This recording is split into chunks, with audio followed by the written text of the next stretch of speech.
Hello everyone, I'm Liila Cindy Fabiola, student number 057, and I would like to present my purpose study to fulfill thesis writing design midterm.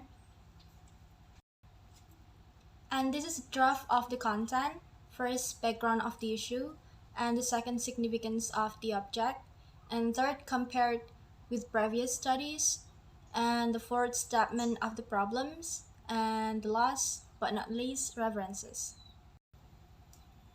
Industry makes celebrities and puts them on shelves to be bought and consumed, but it's the customers who choose their favorite celebrities and determine their careers.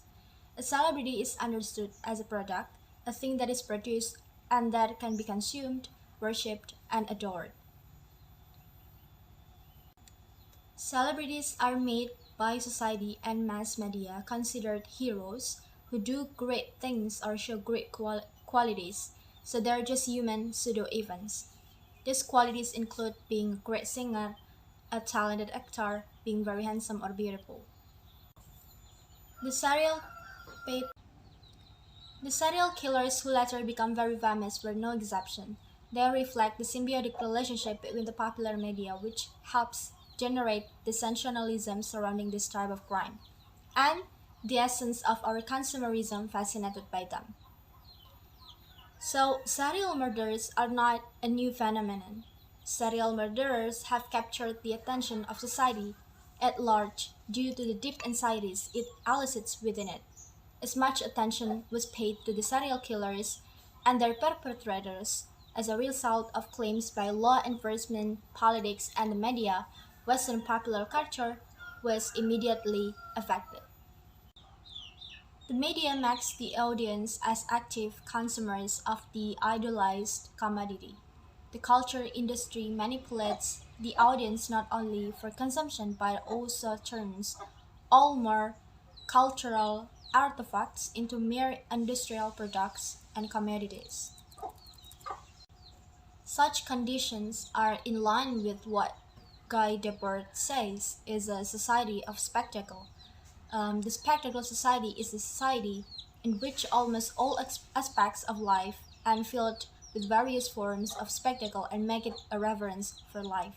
In addition, the spectacle manipulates and exploits use values and human needs as a means of enlarging profits and ideological control over humans. Every aspect of public life, the spectacle becomes a commodity and every commodity becomes a spectacle. From the short explanation above, the writer aims to study the society of spectacle in an American documentary entitled Conversation with the Killer, the Ted Bundy Tapes, 2019, which is performed and portrayed by Ted Bundy, a celebrity serial killer. And in this case, the writer focused on episode 4, Bundy Burn. Conversations with a Killer, the Ted Bundy Tapes, is a documentary film that premiered on Netflix on January 24, 2019, the 13th anniversary of Bundy's execution. And this documentary was created and directed by Joe Berlinger with 4 episodes and an average length of 60 minutes, drawn from more than 100 hours of interviews and archival footage of serial killer Ted Bundy, as well as interviews with his family, friends, living victims, and law enforcement authorities who handled the case.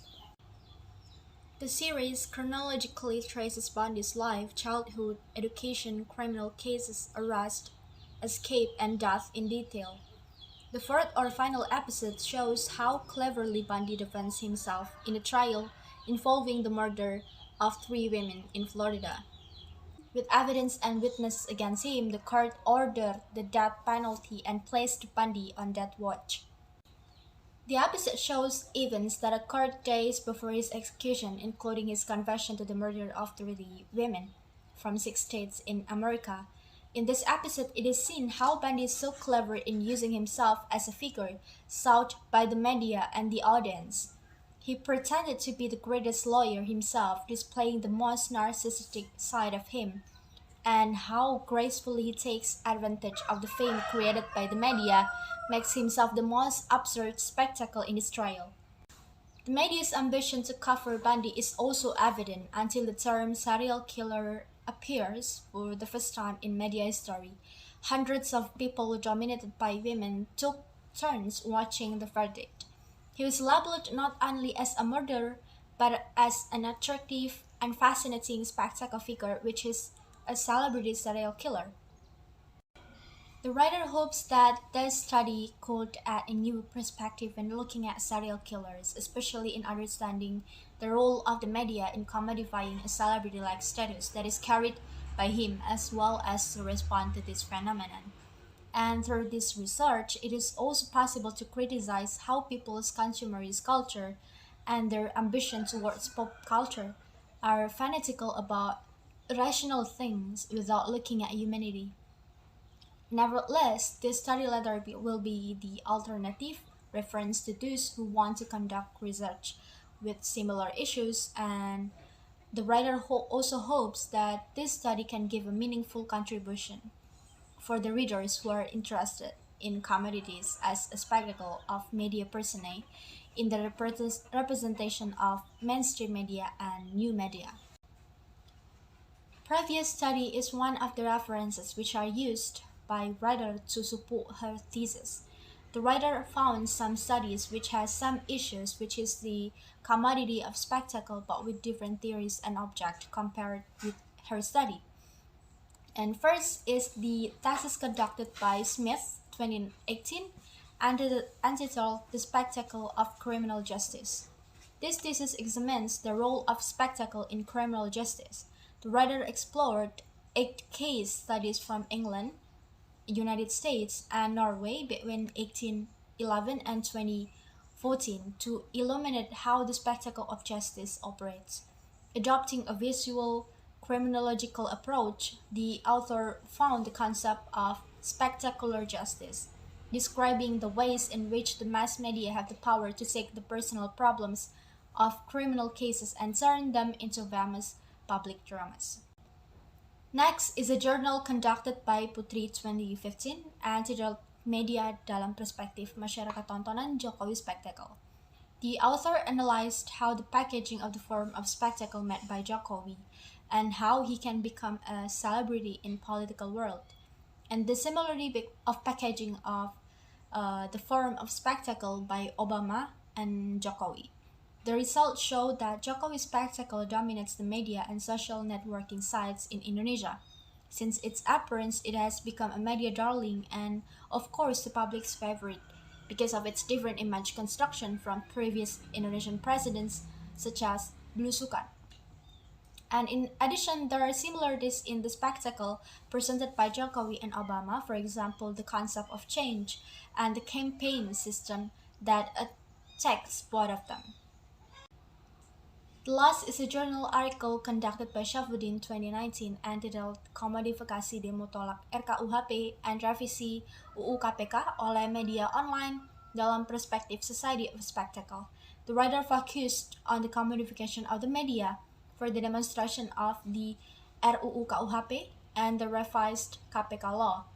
This study aimed to find out how the media reported on and commodified the action of rejection. Researcher used content analysis by collecting some content produced by students and posted on Tirto ID. The results of this study indicated that media took advantage of the action that was held by making the action a spectacle for the public. That way, the media can benefit from the demonstration with a fairly low economic capital because all of the content of the demonstration has been spread through social media, so that the media simply snipped the content available on the social media. From overviewing the object and issue, the problem of this study is as follows. How is the practice of the spectacle of society in the conversation with the killer, the Ted Bundy Tapes, Bundy Burn? And the second, how is Ted Bundy a serial killer in conversation with the killer, the Ted Bundy Tapes, Bundy Burn, commodified by the media? And the last, how does the media create the Ted Bundy's celebrity status through spectacle? And this is my references, and this is the sign of the end of my presentation. I think that's all I can say. If you have any comments or recommendation, please don't hesitate to drop it down below. And thank you for your lovely attention. Have a good day.